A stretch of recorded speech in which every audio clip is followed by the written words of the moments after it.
Chegou a conta do ano do fogo. Em 2019, os olhos do mundo inteiro se voltaram para as queimadas no Brasil, principalmente na Amazônia. Um relatório inédito mostra que 99% desse desmatamento foram ilegais. Na chuva negra sobre São Paulo, as cinzas das florestas que abrigam a maior biodiversidade do planeta. A destruição do patrimônio público foi acompanhada passo a passo, praticamente ao vivo, por uma rede de satélites. Cada ponto vermelho é um crime de desmatamento cometido no ano passado no Brasil. Agora podemos ver o antes e o depois.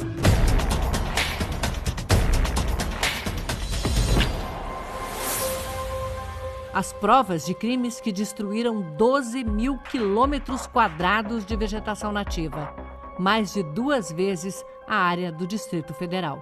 O MAP Biomas é uma iniciativa que reúne dezenas de entidades, entre universidades, ONGs e empresas de tecnologia.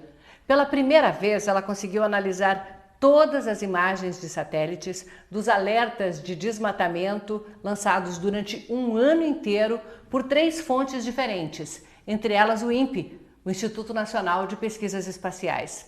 Chegou a 56 mil pontos de desmatamento em todo o Brasil, para mostrar o antes e o depois dos crimes ambientais. O desmatamento atingiu todos os biomas do país, mas o maior impacto foi no Cerrado e na Amazônia. 99% de todo o desmatamento que aconteceu no Brasil não é regular, não tinha autorização ou estava em áreas que jamais poderiam ter sido desmatadas. Em outras palavras, a gente poderia dizer que são ilegais. Do total de alertas, 11% foram registrados em unidades de conservação e quase 6% em terras indígenas. Na região de Altamira, no Pará, estão as terras indígenas mais invadidas por madeireiros. Só na Pitereua foram mais de 450 alertas. Várias terras invadidas têm índios isolados, extremamente vulneráveis. Na Floresta Nacional do Jamanchim, no Pará, foram 162 alertas. O Fantástico sobrevoou a região no ano passado. A gente está entrando agora numa área de fumaça bastante densa e a gente sente o cheiro da queimada. Agora sabemos como a área ficou depois das queimadas. Foi também na região de Altamira que os satélites identificaram o maior desmatamento do Brasil. Os alertas foram feitos enquanto o desmatamento acontecia. Mas 4 milhões de árvores foram ao chão sem que os criminosos fossem impedidos. Em nota, a Secretaria do Meio Ambiente do Pará informou que deve iniciar em junho ações de combate ao desmatamento e que aplicou mais de 200 milhões de reais em multas no ano passado. A escala da destruição derruba o mito de que são pequenos produtores, pobres, que derrubam a floresta para comer. Uma atividade familiar, ela não é capaz de desmatar mais do que 2 ou 3 hectares em um ano. É uma atividade muito penosa e trabalhosa, quando é uma atividade manual. Para desmatar nessa escala é preciso investimento em máquinas, tratores, caminhões. A lei permite que esses equipamentos sejam destruídos. Mas o presidente Bolsonaro se manifestou contra em várias ocasiões. E há indícios de que interferiu diretamente nas fiscalizações. Novas mensagens trocadas entre o ex-ministro Sérgio Moro e o presidente, entregues à Justiça no dia 22 de abril, antes da reunião ministerial, cujo vídeo foi divulgado na sexta. O presidente envia os links de 2 vídeos para o então ministro e reclama: Força Nacional, IBAMA e FUNAI. As coisas chegam para mim por terceiros. Eu não vou me omitir. No mesmo dia, o ministro do Meio Ambiente, Ricardo Salles, demitiu o coordenador-geral de fiscalização do IBAMA, René Luiz de Oliveira. E 7 dias depois, o coordenador de operações de fiscalização, Hugo Loss. O programa do MAP Biomas foi desenvolvido em cooperação assinada há 2 anos com os Ministérios do Meio Ambiente, IBAMA e Serviço Florestal. Pensado para facilitar a punição dos responsáveis, cruza as informações da área com títulos de propriedade e o Cadastro Ambiental Rural, o CAR. descobriu que 2/3 dos alertas vieram de áreas que têm dono, se não reconhecido, pelo menos declarado. Se há um desmatamento numa área que tem esse cadastro, você tem um CPF, né, ou um CNPJ que você pode atribuir a responsabilidade. Afinal, foi autodeclarado que ali era a sua posse. O relatório gerado para as autoridades pode virar uma multa ou embargo da terra. É um pouco parecido com aquela multa de trânsito, né? Quando você cruza o farol vermelho e tem um radar, você recebe em casa o laudo pronto dizendo, olha, foi você, tá a placa do seu carro, não tem nem como você recorrer. O Ministério Público, que colabora com o projeto e usa esses dados, diz que o embargo das áreas é fundamental para que o crime não compense, já que o desmatador não pode usar a terra para produção agrícola ou pecuária e nem comercializá-la.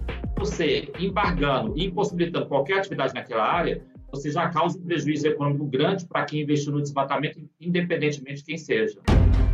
O estado do Rio de Janeiro já está usando esse instrumento para combater os crimes na Mata Atlântica e planejar suas operações. Você tem sempre uma imagem da situação anterior ao ilícito e no posterior. Então, não tem como a pessoa negar, dizer que já estava assim, que a área já estava degradada. O Conselho da Amazônia, presidido pelo vice-presidente Hamilton Mourão, disse em nota que já usa os sistemas públicos de monitoramento, mas que dados de imagem não são suficientes para o poder público empreender as ações de combate ao desmatamento. E afirmou que, para poder identificar os culpados, é prioridade a aprovação do projeto de lei que substitui a medida provisória da legalização fundiária, que ficou conhecida como a MP da grilagem. Segundo o gabinete da vice-presidência, isso possibilitaria neutralizar, punir e inviabilizar economicamente a atividade ilegal. Perguntamos então, se 2/3 das terras desmatadas ou têm registro no CAR ou titulação, por que é preciso esperar o projeto de lei para identificar os culpados e começar a punir? E se a regularização das terras desmatadas não seria premiar os criminosos com o produto do seu crime, como argumentam os críticos do projeto de lei? Não obtivemos resposta. Nesse momento, o Exército executa a Operação Verde Brasil 2, que, segundo a nota, até quinta-feira havia apreendido 4.000 metros cúbicos de madeira e uma série de equipamentos e prendido 26 pessoas. O custo da operação é de 60 milhões de reais. O orçamento do IBAMA para um ano inteiro de fiscalização é de menos de 77. O Ministério do Meio Ambiente não se manifestou. O ministro Ricardo Salles, que já foi condenado por improbidade administrativa, desmontou o Fundo Amazônia e dificulta o trabalho de fiscais. As multas ambientais estão praticamente paralisadas desde outubro, segundo o levantamento da Human Rights Watch. No vídeo da reunião ministerial divulgado por decisão do STF nesta semana, Ricardo Salles tinha outra preocupação. Quando estamos nesse momento de tranquilidade, no aspecto de cobertura de imprensa, porque só fala de Covid, e ir passando a boiada, e mudando todo o regramento, e simplificando normas de IFAM, de Ministério da Agricultura, de Ministério do Meio Ambiente. Por redes sociais, Salles disse que sempre defendeu a desburocratização e simplificação das normas.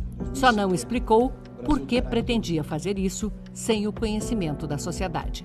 Tudo que o ministro falou ali, tudo que a gente viu foi um grande absurdo e nós vamos processar o ministro em cada situação que a gente entender que o ministro cruzou a linha da legalidade. Mas nós vamos tolerar destruição. Ao contrário do que o ministro disse, não vai passar boi e nem boiada nessa tentativa de destruir a legislação ambiental brasileira.